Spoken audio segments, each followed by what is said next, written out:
ब्रह्मा विष्णु महेश अजर अमर नहीं है, इनका भी आविर्भाव अर्थात जन्म तथा तिरोभाव अर्थात मृत्यु होती है।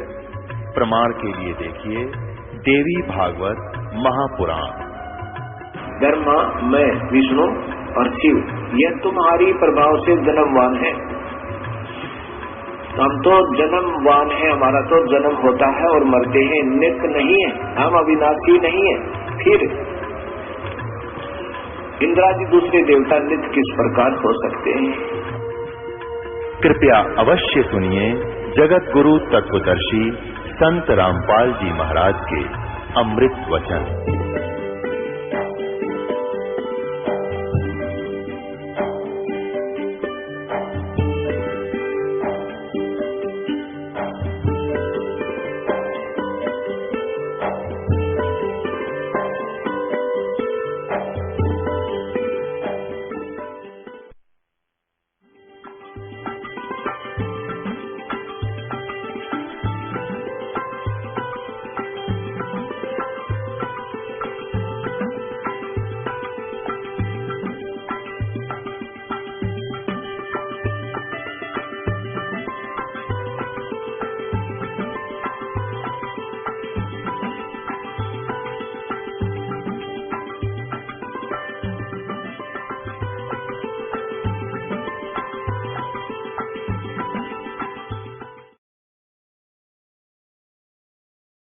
और रविदास जी को और कबीर साहब को सिकंदर लोधी ने अपने ही हाथी की अंबारी में बैठा लिया ऊपर। रविदास जी चंवर कर रहे थे भगवान कबीर साहब के ऊपर, तब सिकंदर लोधी ने कहा कि भक्त, आप तो रोज ही सेवा करते हो, दास को सेवा का मौका दो। दिल्ली का बादशाह भगवान के ऊपर एक सेवादार की तरह चंवर कर रहा है और कबीर साहब बैठे हैं और हाथी पूरे मेले में प्रवेश कर जाता है। सब पूछ रहे हैं कबीर कौन है? कहने लगे वो सिकंदर लोधी राजा जिस पर चंवर कर रहा है, ये परमात्मा है, ये है वो कबीर जी। सारे मेले में घूम कर पुण्यात्मा फिर आगे वहां पर जहां परमात्मा दूसरे रूप में बैठे थे, केशव रूप में, और वहां जब परमात्मा कबीर जी हाथी से नीचे उतरकर उस टेंट में प्रवेश करने लगे तो अपने आप एक पलंग आया सतलोक से, सफेद, और सफेद उसके ऊपर आसन बिछ गया, चारों तरफ हीरे पन्ने जड़े हुए उसकी जैसे गोटे पे में कोया करे ऐसे लग गए चारों तरफ देखते ही देखते, और परमात्मा उस पर विराजमान हो गए। टेंट को चारों तरफ से खुलवा दिया और कम से कम कहते हैं 24 घंटे तक परमात्मा और दूसरे रूप में बैठे केशव, उन दोनों की आपस में वार्ता हुई और लाखों लोगों ने सत्संग सुने भगवान के। वो तो बहाना था, उसके बच्चे हैं, वो सबका पालन वही करता है। भंडारा काशी में कर लेते, घर घर में खिलाना उसी ने है, और उसके बहाने उनको इकट्ठा करना था, क्योंकि परमात्मा के लिए जो निकले हैं साधु संत भक्त, जो कहीं आश्रम में रह रहे हैं या घर पे भक्ति करते हैं, वो भक्त हैं और परमात्मा उनको खोज रहा है, लेकिन ये मिसगाइड किए हुए संत उनको गुमराह रखते हैं। तो वहां परमात्मा ने एक तीर से कई शिकार कर दिए, अपना सामर्थ्य दिखाया। भगत ऐसा हो, भगत के साथ भगवान इतनी साथ देता है। और वहां सत्संग सुनाया, लाखों लोगों ने दीक्षा ली उस कबीर भगवान से और उनका भविष्य उज्जवल किया। अब जब सारा कुछ काम हो लिया, सब भोजन करा लिया, शेष बचे सामान को टेंट को लाद कर बैलों पर, सब बंजारे जो सतलोक से आए थे वो चल पड़े। जब दरिया गंगा को पार करने लगे तो गंगा का पानी घुटनों हो गया, नहीं तो भरी चल रही थी। सब पार हो गए। सिकंदर लोधी खड़ा है, शेख तकी खड़ा है, केशव और परमात्मा कबीर जी वहीं खड़े हैं, और भी सैकड़ों अंगरक्षक राजा के विद्यमान थे। अब उधर से क्या होता है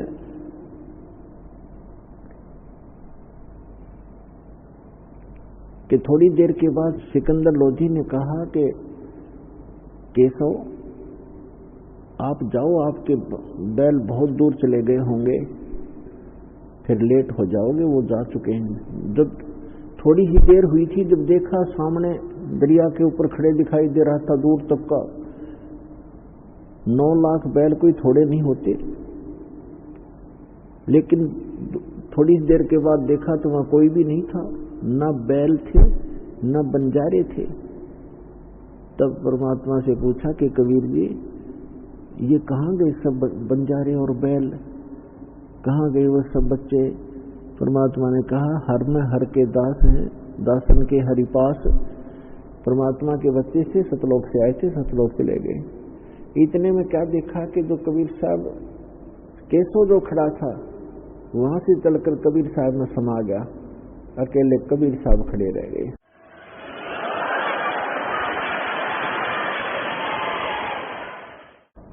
तो पुण्यात्माओं, यहाँ परमात्मा कहते हैं, साईं इतना दीजिए जिसमें कुटुंब समावे, और हम भी भूखे ना रहे, अतिथि ना भूखा जाए।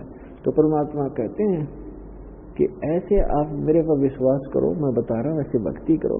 और कभी कोई ऐसी आपत्ति आपके ऊपर किसी प्रकार की भी आएगी तो ऐसे मदद करूंगा, जैसे अपने विषय बता रहा है कि जैसे मेरी मदद हुई है, यानी करने वाले तो खुद ही थे, तो आपको भी मैं इतना साथ दूंगा। तो यहाँ वो शेख तकी क्या कहता है कि ऐसे ऐसे भंडारे हम 100 कर दे, राजा के घर में कोई कमी है क्या? जिसने क्या किया है, राजा के पंप लगावे। तो यहाँ परमात्मा कहते हैं कि कोई कहे जग जोनार करी है, कोई कहे महोछा, और बड़े बड़ाई करा करे गाली का डोछा। एक तो महोछा होता है, जैसे किसी का माता पिता मृत्यु हो जाए, उसको फिर ये पंडित गुरु लोग बताया करते हैं, इतने कपड़े ला, इतना फलाना कर, इतना फलाना कर, वहां जाकर ऐसे ब्राह्मण जमा दे। कहते हैं उनके लिए वो मजबूरी में फॉर्मेलिटी सी करता है कि ये करनी पड़ेंगी, इतने कपड़े खराब शराब से 500 लाने पड़ेंगे, उसको तो कहते हैं महोछा। और एक होती जग जोनार, जो खुशी में, जैसे किसी का लड़का हो जाता था तो वो अपनी खुशी तो खुले हाथ से पैसा लगाता था, तो उसको जोनार बोलते थे। तो यहाँ गरीबदास जी कह रहे हैं कि उस भंडारे में जो अच्छी आत्मा थी, वो तो यूं कह रहे थे कि ऐसा भंडारा कभी देखा ना सुना, जो वस्तु मांग रहे हैं हाजिर हो जाती है, 5 मिनट के अंदर सब चीज उपलब्ध हो रही है। ओहो, ऐसा भंडारा, ये तो जोनार की है, जोनार। और शेख तकी कहे इसने क्या किया, तो महोछा किया, महोछा। तो यहाँ कहते हैं परमात्मा कि कोई कहे जग जोनार की है और कोई कहे महोछा, बड़े बड़ाई करा करे और गाली का डोछा। तो शेख तकी तो ओछा आदमी था, उसने तो बकवाद ही करनी थी। और बड़े बड़े होते हैं, विशाल हृदय वाले जो व्यक्ति होते हैं, वही बड़ाई कर सकते हैं दूसरे की बड़ाई करना अच्छे व्यक्ति के बस की बात नहीं। तो पुण्यात्माओं, आपका सौभाग्य है, ऐसे भगवान में आपका संयोग हो गया है। विश्वास रखना, इसकी एक एक बात को आधार बनाकर रखना, और जब भी कोई दिक्कत आओगी दाता खड़ा पाएगा आपको, और कोई आपत्ति आप आने नहीं देगा, सदा साथ रहेगा। भक्ति करो, मोक्ष कराओ। बोलो सतगुरुदेव की जय हो।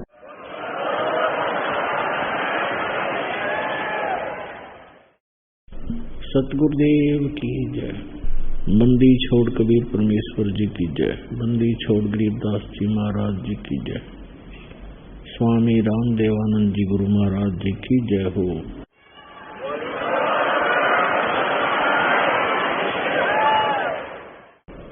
गरीब नमो नमो सतपुरुष को नमस्कार गुरु के नहीं। सुर नर मुनि जन साधुओं संतों सर्वस्ती नहीं। सतगुरु साहिब संत सब डंडो तुम प्रणाम। आगे पीछे मध्य हुए तिनको जा कुर्बान। नराकार निर्विषम काल जाल वैवंदनम निर्लेपम निज निर्गुणम अकल अनोवेशुंदनम। सोहम सुरति समाप्तम सकल समाना निर्तल।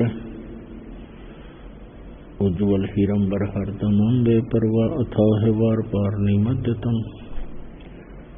गरीब जो सुमर सिद्ध होई गणनायक गलता ना करो अनुग्रह सोई पारस पद परवाना। आदि गणेश मनाऊं, गणनायक देवन देवा, चरण कमल लोलाऊं, आद्यंत करूं सेवा।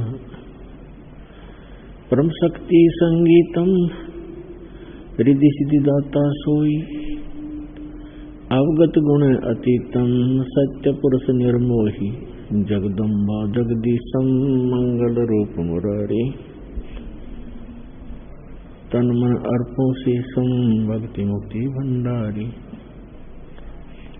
सुर नर मुनि जन ध्यान, ब्रह्मा विष्णु महेशा, शेष शेष मुख गावे, पूज्य आदि गणेशा।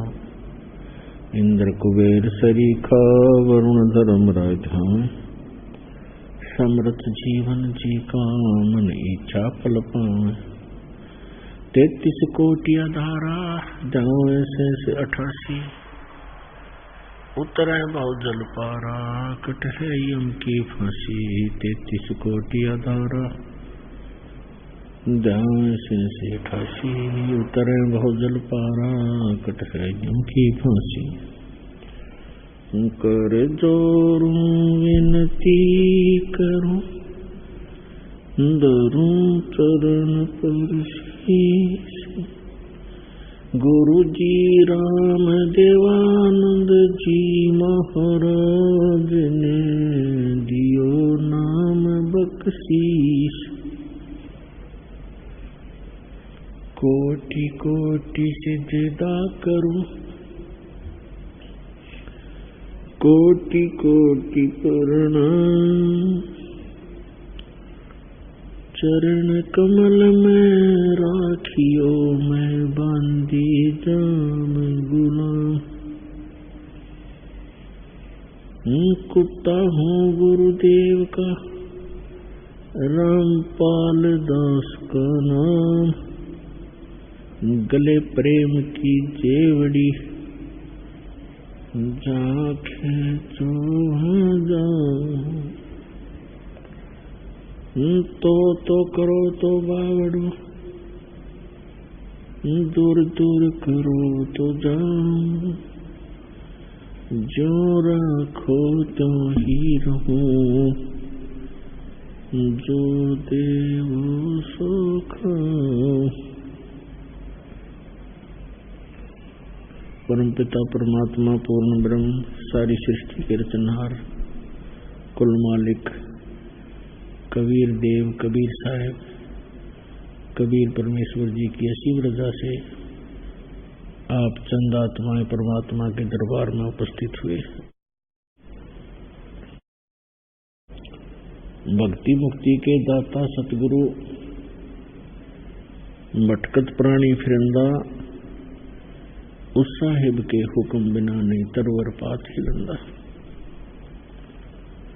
उस परमात्मा की रजा के बिना एक वृक्ष का पत्ता भी नहीं हिलता। उसी परमेश्वर की रजा से, उसी की कृपा से आप सत्संग में पहुंच पाए हो। अन्यथा आज के इस कलयुग में किसी व्यक्ति को चैन नहीं, एक पल का टाइम नहीं, अपनी ही रोजी रोटी के लिए दिन रात इस अनमोल जीवन को लगाए रखता है। होता वही है जो उसके प्रारब्ध में, किस्मत में लिखा हुआ होता है, प्राप्त वही होता है। लेकिन सत्संग के बिना ज्ञान नहीं होता, और ज्ञान के बिना फिर परमात्मा की तरफ नहीं बनती।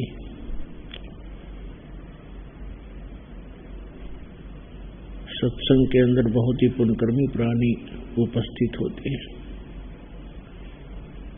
आप उन पुण्य प्राणियों में से हैं, आप उन पुण्यभागी प्राणियों में से हैं जिनके ऊपर परमात्मा की असीम कृपा है। आपको वो स्थान मिला, आपको वो ज्ञान मिला, आपको वो भगवान मिला जिसके लिए हम अभी तक तड़फ रहे थे।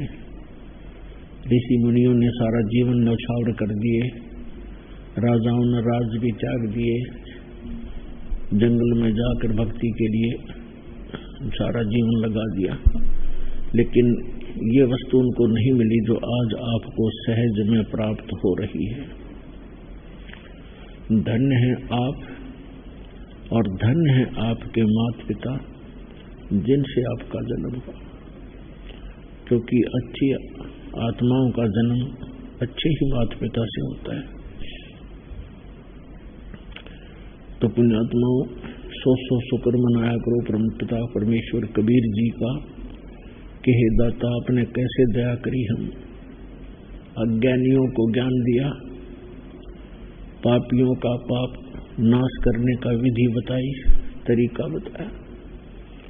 हमने युगों युगों से अपने इस अंतःकरण रूपी चोले को मैल से, गंध से, पापों से सान रखा है, ढक रखा है, इस पर बहुत पाप लथेड़ रखे। अभी तक हमें इन पापों का नाश करने का जो साधन था वो प्राप्त नहीं हुआ था। अब वो सतनाम और सारनाम आपको प्राप्त हुआ है, प्राप्त होगा, हो रहा है, जिससे आपके युगों युगों के पाप भी नाश होंगे, आप निर्मल होगे और भक्ति धनी होकर के आप उस स्थान पर पहुंच जाओगे जहां से आप भी छुड़े हुए हो। आप उस सुख को जो सतलोक के अंदर आपको सहज में प्राप्त था, कोई किसी वस्तु का अभाव नहीं था, किसी वस्तु की वहां कमी नहीं थी, सभी पदार्थ आपके सामने भरपूर रहते थे। और इस मन की एक ऐसी आदत है, जब ये सुखी हो जाता है, ये बकवादें करता है और उस सुख स्थान को त्यागने की पूरी चेष्टा करता है।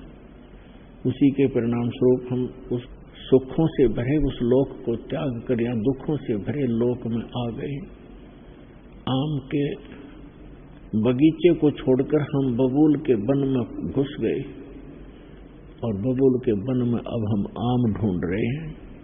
इस गंदे लोक में हम सुख खोज रहे हैं। कोई राजा बनकर सुखी होना चाहता है, निर्धन चाहता है धनी हो जाऊं, धनी होकर मैं सुखी हो जाऊंगा। धनी सपने में भी सुखी नहीं होता। और आम व्यक्ति सोचता है मैं मंत्री बन जाऊं, प्रधानमंत्री बन जाऊं, सुखी हो जाऊंगा। सपने में भी सुख नहीं है मंत्री, मुख्यमंत्री और प्रधानमंत्री को। इस भूल के अंदर ही हम अपना जीवन नष्ट कर जाते हैं।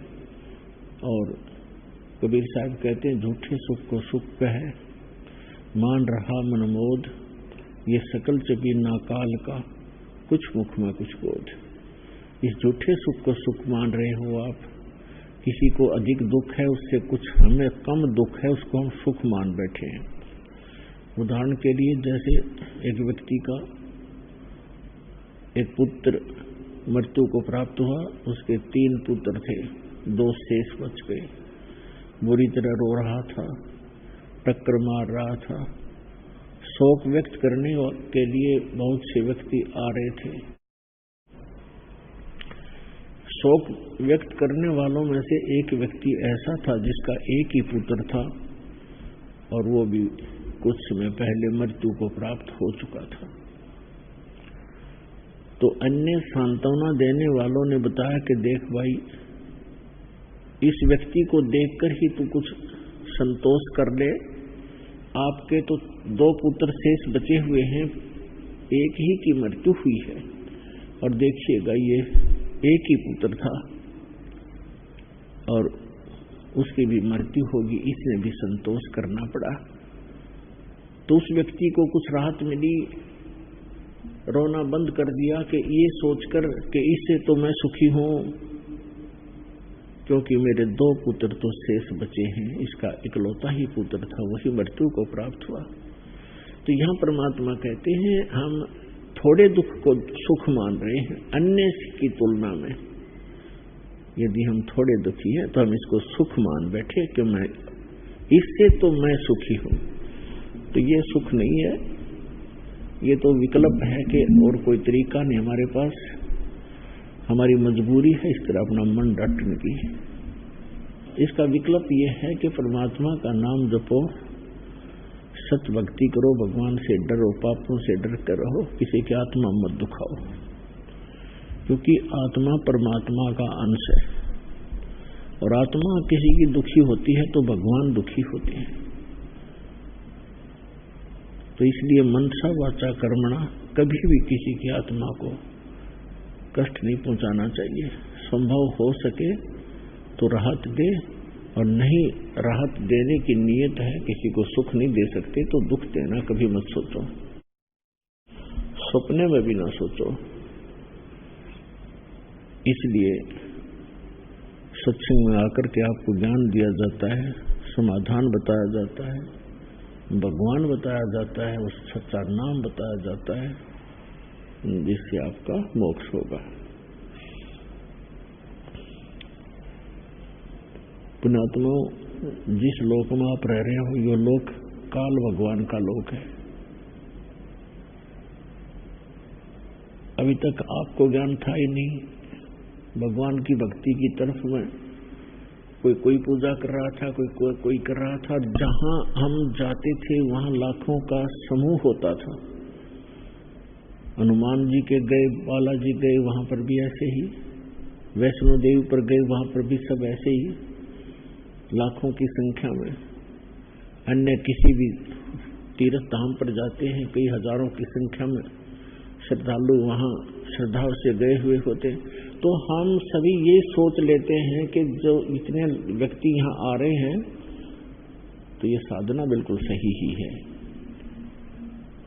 इसलिए हमें कोई ऑब्जेक्शन बना नहीं। तो अब पता चला इस परमात्मा के दिए हुए ज्ञान से, उस तत्व ज्ञान से जो गॉड गिवन है, वो यथार्थ ज्ञान है। वो चाहे हमें अपने पुराने ज्ञान के विपरीत लगे, लेकिन वो सत्य है। हमने असत्य ग्रहण किया हुआ है, इसलिए सत्य भी कुछ दिनों के लिए हमें सुहाता नहीं, अच्छा नहीं लगता। इसका तरीका यही है कि बार बार उस सत्य को सुने।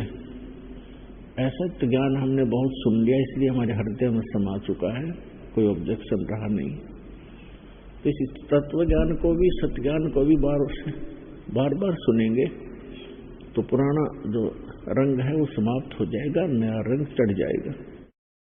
और ये सत्य है, ये कभी मिटने वाला नहीं है। वो असत्य था, उसका नाश जल्दी हो जाता है, असत्य जल्दी नष्ट हो जाता है।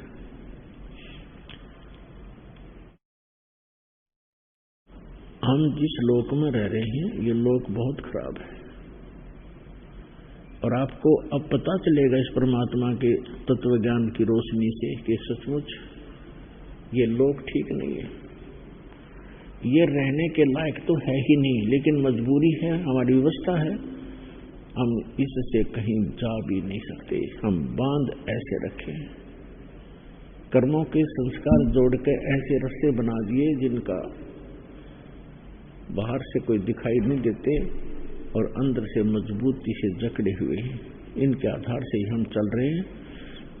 कोई आज किसी भी रूप में कहीं जन्मा है, मनुष्य है या पशु पक्षी है, ये कर्मों के बंधन से बंधे हुए हैं, और जब तक ये कर्मों के बंधन हमारे समाप्त नहीं होंगे हम इस काल की कैद से निकल नहीं सकते।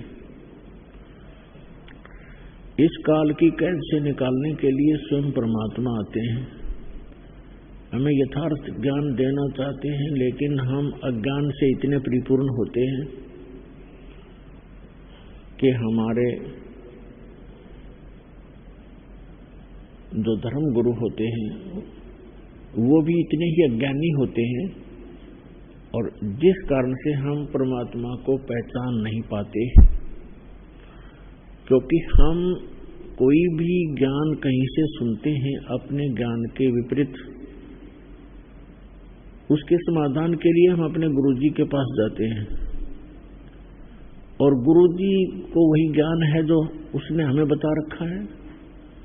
उसको यदि आप अन्य ज्ञान सुनाओगे कि मैंने ऐसे सुना है, तो वो तुरंत मना करेगा कि ऐसा कोई ज्ञान नहीं है, वो सब झूठ बोल रहे।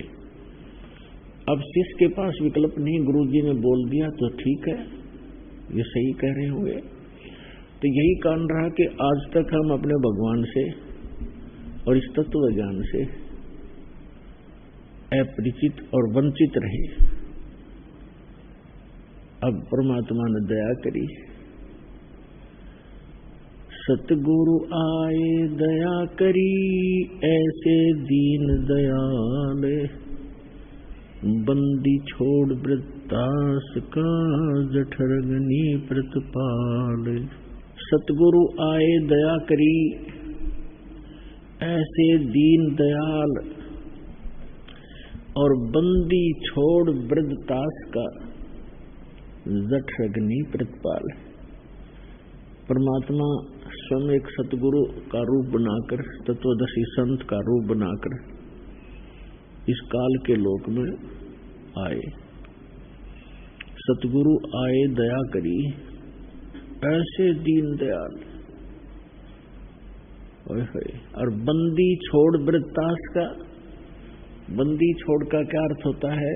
अमर करूं सतलोक पठाऊं, तात बंदी छोड़ कहां। काल के इन संस्कारों को, काल के कर्म बंधनों को काट देने वाला, छुड़वा देने वाला बंदी छोड़ कहलाता है, बंधनों से छुटवाने वाला। अमर करूं, ऐसे स्थान पर ले जाऊंगा, परमात्मा कहते हैं ईसत भक्ति करवा के, जहां जाने के बाद साधक फिर लौटकर कभी संसार में नहीं आते। अमर करूं सतलोक पठाऊं। सतलोक वो स्थान है जिसके विषय में श्रीमद् भगवद गीता अध्याय नंबर 18 के श्लोक नंबर 62, 66 और अध्याय 15 के श्लोक नंबर 4 में वर्णन किया है। उसमें कहा कि गीता ज्ञानदाता ये ब्रह्म है, काल है, 21 ब्रह्मांड का ही स्वामी है। सरपुरुष भी इसी को कहते हैं। ये स्वयं कहता है कि अर्जुन तू सर्वभाव से उस परमेश्वर की शरण में जा, यानी गीता ज्ञानदाता से अन्य है वो भगवान। और ये श्री कृष्ण जी में प्रवेश करके गीता का ज्ञान ये काल भगवान बोल रहा है कि अर्जुन तू सर्वभाव से उस परमेश्वर की शरण में जा, उसकी कृपा से ही तू परम शांति को और सनातन परम धाम को प्राप्त होगा। सनातन शाश्वतम स्थानम, सदा रहने वाला स्थान जिसका कभी नाश नहीं होता, अविनाशी स्थान, हम उसको सत्यलोक कहते हैं। सत्यलोक, अविनाशी स्थान। गीता अध्याय नंबर 15 के श्लोक नंबर 4 में कहा कि तत्वदर्शी संत की प्राप्ति के उपरांत तत्व ज्ञान रूपी शस्त्र के द्वारा इस ज्ञान रूपी अंधकार में की गुत्थी को काटकर उसके पश्चात परमेश्वर के उस परम पद की खोज करनी चाहिए, जहां जाने के बाद साधक फिर लौटकर कभी संसार में नहीं आते। और गीता ज्ञानदाता अपनी स्थिति बताते हुए कहता है, गीता अध्याय नंबर 2 के श्लोक नंबर 12 में, गीता अध्याय नंबर 4 के श्लोक नंबर 5 और 9 में, गीता अध्याय नंबर 10 के श्लोक नंबर 2 में स्पष्ट करता है कि अर्जुन तेरे और मेरे बहुत जन्म हो चुके हैं, उन सबको तू नहीं जानता, मैं जानता हूं। मेरे जन्म और कर्म अलौकिक है। मेरी उत्पत्ति को अध्याय नंबर 10 के श्लोक नंबर 2 में कहा कि मेरे जन्म को, मेरी उत्पत्ति को ये ऋषिजन और देवता ब्रह्मा विष्णु महेश ये नहीं जानते, क्योंकि ये सब मेरे से उत्पन्न हुए हैं। तो जैसे पिता की उत्पत्ति को संतान नहीं बता सकती, दादाजी बता सकते, ठीक इसी प्रकार सर्व ब्रह्मांडों का रचनहार और इन सभी जीवों की उत्पत्ति करने वाला परमात्मा ये पूर्ण ब्रह्म है, सत्य पुरुष है, कबीर साहब है। श्रीमद् भगवद गीता अध्याय नंबर 15 के श्लोक नंबर 16 और 17 में 3 पुरुष बताए हैं। एक सरपुरुष, सरपुरुष ये काल है, ब्रह्म है, जो गीता का ज्ञान श्री कृष्ण में प्रवेश करके बोल रहा है। ये 21 ब्रह्मांड का प्रभु है, 21 ब्रह्मांड का स्वामी है। और श्री ब्रह्मा, श्री विष्णु, श्री शिव जी ये इसके पुत्र हैं। दुर्गा इनकी माता है, ब्रह्मा विष्णु महेश जी की, और इस काल भगवान की ये पत्नी है। और ब्रह्मा जी रजगुण है, विष्णु जी सतगुण, शिव जी तमगुण है। और ये केवल 3 लोकों के स्वामी हैं, पृथ्वी लोक, पाताल लोक और स्वर्ग लोक। इन 3 लोकों पर एक एक विभाग के अपने अपने गुण के मालिक हैं। रजोगुण विभाग के ब्रह्मा जी, सतोगुण विभाग के विष्णु जी, तमोगुण विभाग के शंकर जी। बस 3 लोक में, एक ब्रह्मांड में। ऐसे ऐसे 21 ब्रह्मांड तो इनके पिता के हैं, जितना ये मालिक स्वामी है। इसको सरपुरुष भी कहते हैं। गीता अध्याय नंबर 15 के श्लोक नंबर 16 और 17, गीता अध्याय नंबर 7 के 29, 8 के मंत्र 1 और 3 में, और 5 से 10 में ये विवरण स्पष्ट किया हुआ है। अभी बताते हैं।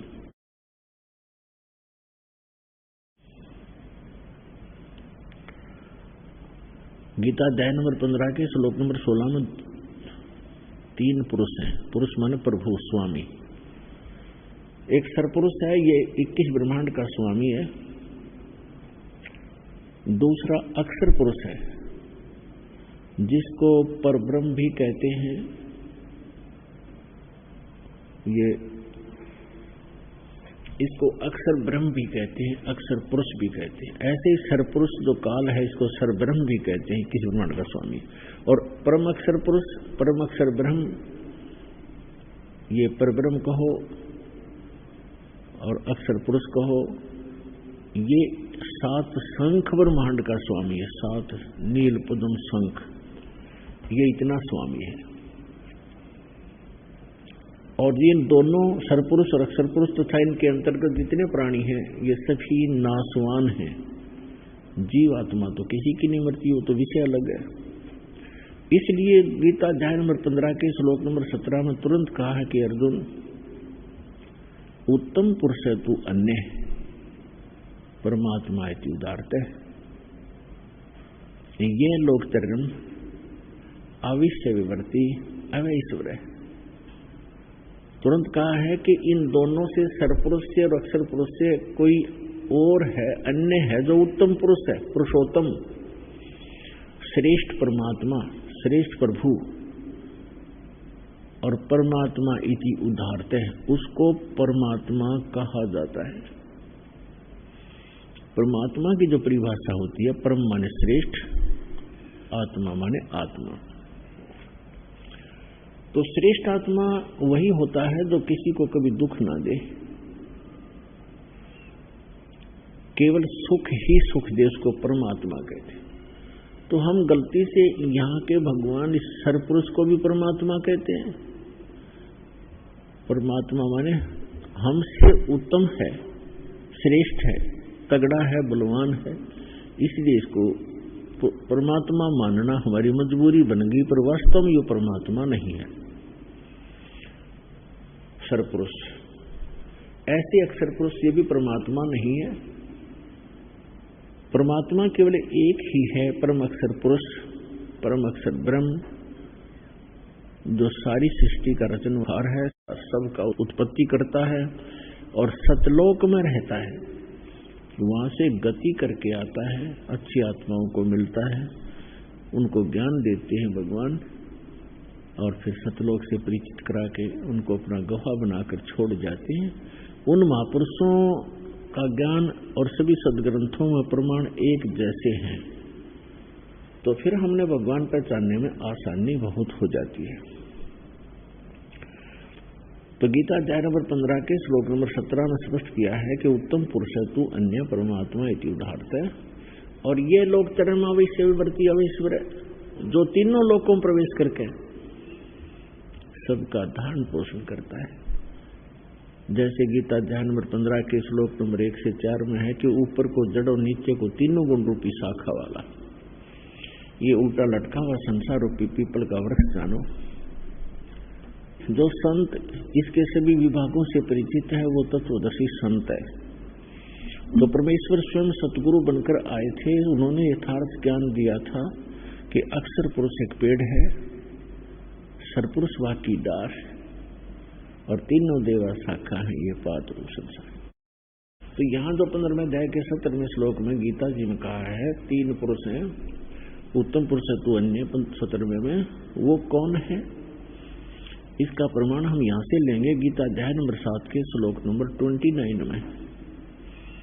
गीता ज्ञानदाता कहता है कि मैं जो ज्ञान दे रहा हूं अर्जुन, जो इसको आश्रय बना लेता है, इस ज्ञान को आधार बना लेता है, चौथे अध्याय के 32 और 34 श्लोक में कहा है कि तत्वदर्शी संत की भूमिका करने के लिए स्वयं परमेश्वर आते हैं। वो अपने मुख कमल से यथार्थ ज्ञान, धार्मिक यज्ञों की जानकारी, अनुष्ठानों की जानकारी आप ही विस्तार से बताते हैं। वो परमात्मा के मुख से उच्चरित वाणी में, सच्चिदानंद घन ब्रह्म की वाणी में विस्तार के साथ कहे गए हैं। वो तत्व ज्ञान है जो भगवान ने खुद बोला है। उस तत्व ज्ञान को तू तत्वदर्शी संतों के पास जाकर समझ, चौथे अध्याय के 34वें श्लोक। उनको दंडवत प्रणाम करने से, कपट छोड़कर नम्रता पूर्वक प्रश्न करने से वो तत्वदर्शी संत तुझे उस परमात्म तत्व का ज्ञान कराएंगे।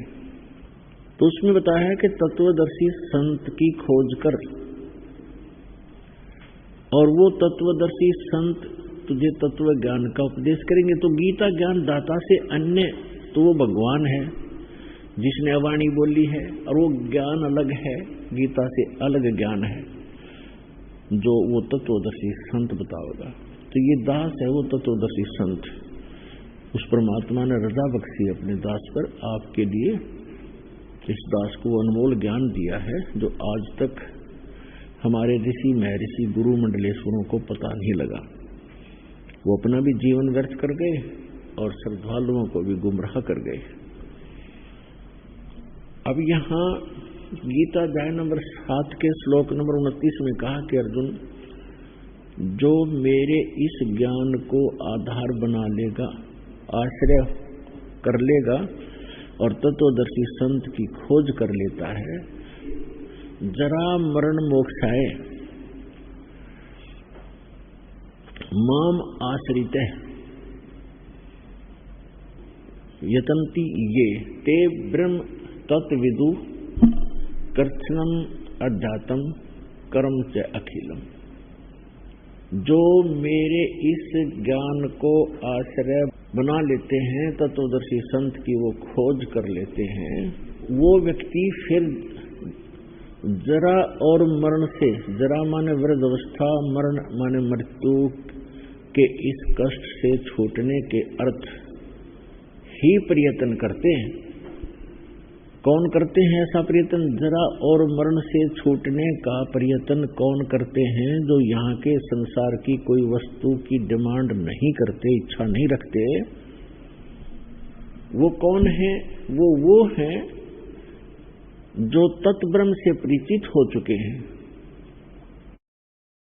और सारे अध्यात्म ज्ञान से परिचित हैं और सभी कर्मों से जो परिचित हैं, वही व्यक्ति जरा और मरण से छुटकारा पाने के लिए प्रयत्न कर रहे होते हैं, प्रयत्नशील होते हैं। अब 8वें अध्याय के प्रथम मंत्र में अर्जुन ने पूछा, किम तत्ब्रह्म,